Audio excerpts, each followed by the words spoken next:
Hello, it's Atinan here. Welcome to my vlog again. So I just want to share to you kung ano yung nangyari sa amin tungkol sa aming sasakyan. So ito na nga, naalala nyo, 3 months ago, or they break in the car, they tried to use our car to put all the stolen goods from other car in this parking area. So kinalas nila lahat yung dashboard, yung mga mechanics, yung mga wires, para i-connect yung mga wires to starter motor. But it's good thing hindi nila nagawa iyon. I'm really, really sad because this is the first car na ginamit ko, brand new car, ng regalo ng asawa ko sa akin. Kaya it has sentimental value for me. Society now is getting worse, kaya ingat-ingat po tayo and let's continue to pray na tayo protektahan ng Panginoon sa mga masasamang tao. Kaya ito na nga po, the insurance company took our car just to fix it or have a look if they can fix it or they just pay us for that car. So habang papalayo po yung sasakyan, ako po talagang naiiyak. Talagang tagal-tagal na namin ginamit ito at marami na po kaming pinagsamahan ng sasakyan na ito. Kaya nakakalungkot po.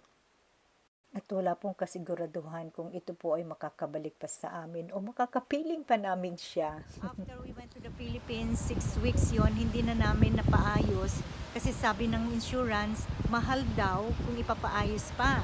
So, ano nangyari? Binayaran lang kami ng 3,000 but Lloyd wants to have, kung bilhin namin o kunin namin yung sasakyan, pero they don't allow it.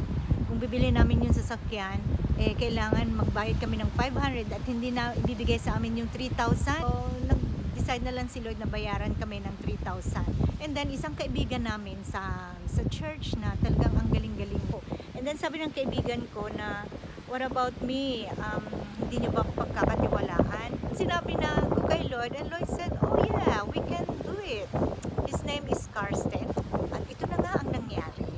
Buti na lang, natawagan namin yung insurance at sinabi kung pwede makuha. Pero sabi nila, hindi na pwede makuha dahil nilagay na sa auction areas. We receive a letter from the insurance na nasa ng lugar yung sasakyan and they're ready for auction. Akalain mo yun, yung auction na nila. Kasi we tried to buy from the second hand sa marketplace ng Facebook and may nakausap na kami noon. Pero we are hesitant kasi hindi namin alam kung anong history ng sasakyan. And namimiss pa rin namin yung sasakyan namin. Kaya we decided to take it back. Yun, take it back. Akalain yun. That was Friday. They were able to auction it. Parang nag-bid sila. Ang price ng car is 250. So we have 3,000 from the insurance. So meron kaming 250 na pwedeng i-bid. Monday, found out na 8 bidders pala. So kung maraming bidders, mas mahal ang kahinatnan ng presyo ng sasakyan. Our friend said that expect 2,000. So Lloyd is okay for that and we're okay for that as long as we take it back the car. And actually, yun na nga. And we just found out na they were able to bid it 2,300.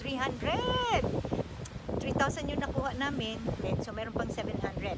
And syempre, yung mga gastos pa sa pagpaayos at pagtow. So inabot ng 2,700. Ito na nga, nabalik na yung sasakyan namin dun sa kaibigan namin at inayos niya. Akalain mo yun. So ganyan ang itsura ng sasakyan namin nung makuha siya sa auction area. Napakadumi at hindi pa ayos. Pero makita niyo mamaya kung ano ang kahihinatnan niyan. Ayan yung sinira nila. So, malaking bagay ito para ayusin ni Karsten. So, he's starting to work it out now. Awful job. Yeah, yeah. Ito na nga, papunta kami dun sa lugar kung nasaan yung aming sasakyan. Titingnan namin.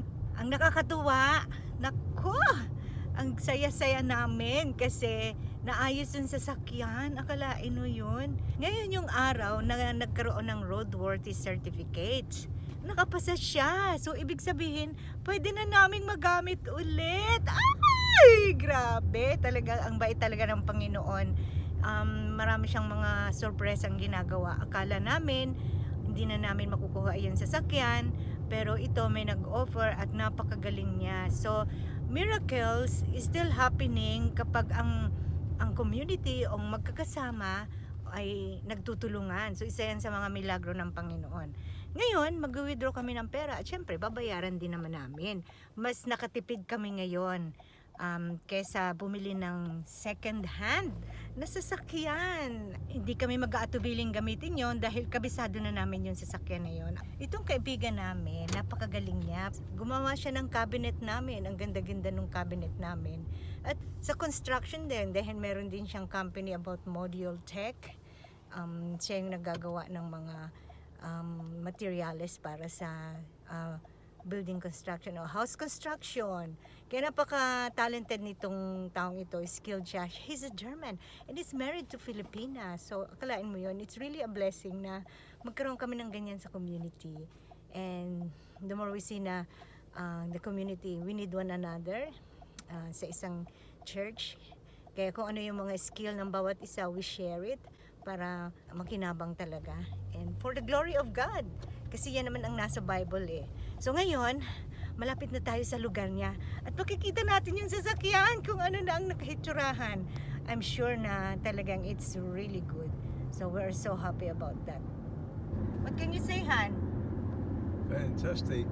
Looking forward to picking it up. Yeah, looking forward na ma-pick up na namin. So yan. Praise God. Yeah. So ito na siya. Look at that. Wow! Ayan si Karsten. Woohoo! Yes! Brand new one. Sure that's it. Oh, well. Thank you so much. Ito na! Ay, ganda!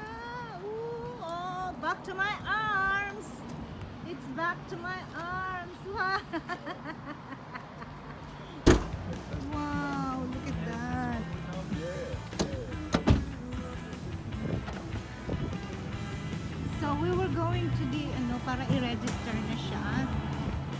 Praise God, look at that! Okay pa siya, wala siya. Yung dashboard lang ang talagang na ano. Ayan, Here's your service agent and everything. Yeah. Wow, excellent. wow, it's still there. All the new cables, Yeah. new contacts. So, bali ito yung sinira nila, kinalas nila yan para ma-try nilang paandarin. So, ngayon ayos na siya. Parang walang nangyari. Tapos, ito naman, tinungkab nila yan para mabuksan yung sasakyan.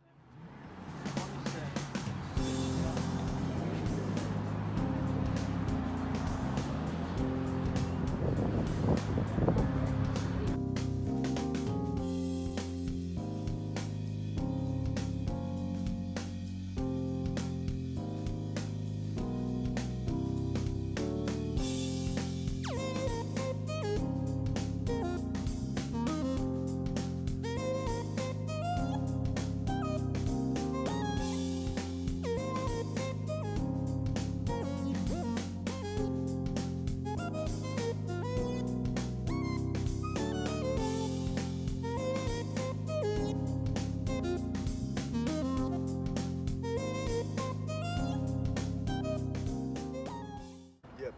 So I want to go online and find the whole set.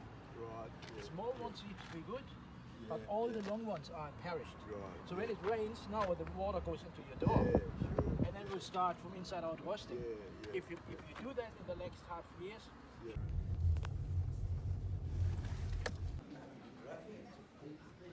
Andito na kami, na meron na kaming plate number, registered na siya.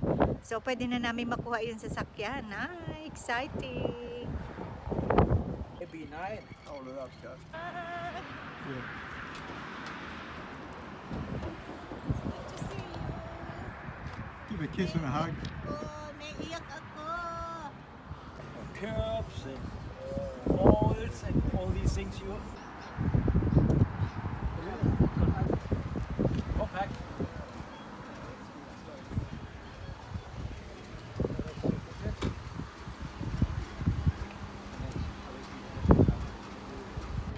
Thank you, thank you. I just can't believe you're so many skills. Yeah. And throughout my life, I did all these things. You know? Yeah. And I just replaced the part what's wrong. Easier. How about you? Yeah. Bago to, oh. Pinalitan din niya to. Bait naman. So you just put it in there. Yeah, sure. It's good to get back into this again. Woohoo!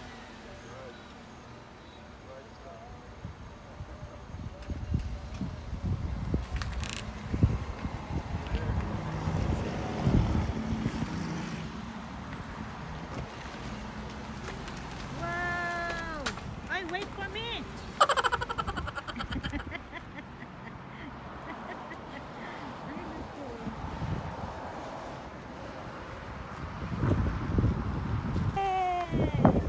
It's Christmas time again. Yeah, or just to have a bit smell, a better smell.